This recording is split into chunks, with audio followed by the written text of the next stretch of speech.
الحمد لله نحمده ونستعينه ونستغفره ونؤمن به ونتوكل عليه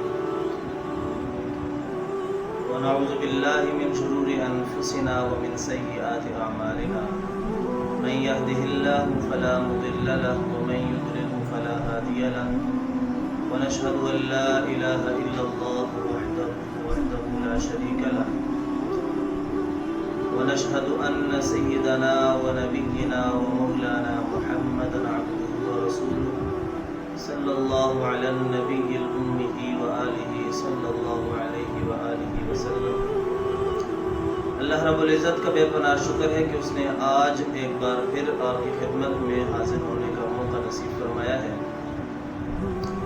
آج میں آپ حضرات کے سامنے حدیث رسول ایک ایسی حدیث لے کر حاضر ہوا کہ میں نے جب یہ حدیث مبارکہ پڑھی تو میری طبیعت میں بڑا ہی سکون اور اطمینان پیدا ہوا کہ راوی ہیں عبداللہ بن عمر بن عاص رضی اللہ تعالیٰ عنہما۔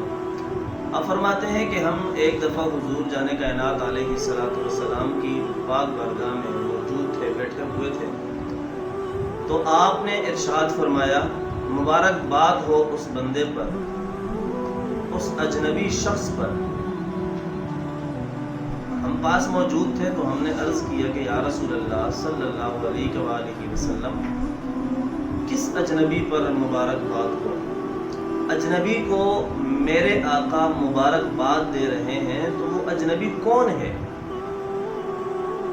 تو میرے نبی نے ارشاد فرمایا وہ اجنبی وہ شخص ہے کہ جو اس دنیا کی دلدل میں پھنسا ہوا نہیں ہے، جہاں دنیا افراتفری کا شکار ہوئی پڑی ہے، جہاں دنیا بدی اور شر کا شکار ہوئی پڑی ہے، وہ اجنبی اس بات کا اجنبی ہے کہ اس کو ان تمام برائیوں سے کوئی لینا دینا نہیں، اس کو صرف اس بات کا لینا دینا ہے کہ میرا رب مجھ سے راضی ہو جائے، میرا نبی مجھ سے راضی ہو جائے۔ وہ ان تمام چیزوں سے اجنبی ہو کر اپنے رب کی پاک بارگاہ میں وہ حاضر ہوتا ہے، نماز پڑھتا ہے، ذکر کرتا ہے، قرآن کی تلاوت کرتا ہے، درود شریف پڑھتا ہے۔ تو میرے نبی نے ارشاد فرمایا اس بندے پر، اس بندے کے لیے مبارکباد ہے کہ جو ان تمام بری چیزوں سے، دنیا کی گندی نحوست سے اپنے آپ کو محفوظ کر کے، اپنے آپ کو اجنبی بنا کر اللہ کو راضی کرتا ہے۔ تو خوش قسمت ہے وہ بندہ کہ جو سونے نبی کا اس فرمان کے مطابق اپنی زندگی گزار کے اجنبی ہو کر، اجنبی بن کر وہ دنیا میں رہتا ہے، لوگوں کے ہجوم میں رہتا ہے، لیکن وہ احساس نہیں ہونے دیتا ان لوگوں کو کہ یہ اللہ سے جڑا ہوا ہے یا دنیا میں جڑا ہوا ہے،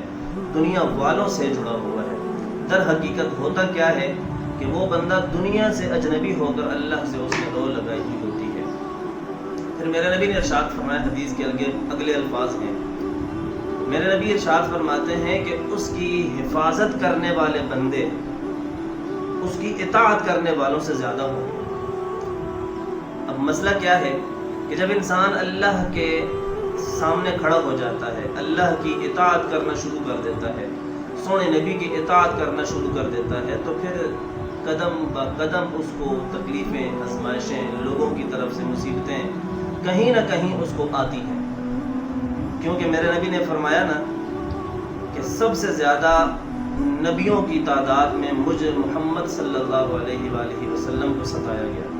تو جو اللہ کے جتنا قریب ہوتا ہے اس کو اتنی ہی زیادہ آزمائشیں آتی ہیں اس پر۔ تو پھر اللہ کے نبی نے کیا ارشاد فرمایا کہ اس کی حفاظت کرنے والے اس کی اطاعت کرنے والوں سے زیادہ ہوں گے۔ اللہ تعالیٰ پھر اس بندے کی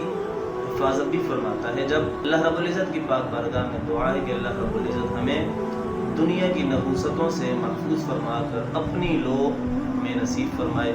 اپنا قرب ہمیں نصیب فرمائے، ہمارے دلوں میں اللہ رب العزت اپنی محبت، سونے نبی کی محبت اور نبی کی آل اولاد کی محبت ہمارے دلوں میں پیدا فرمائے۔ السلام علیکم ورحمۃ اللہ وبرکاتہ۔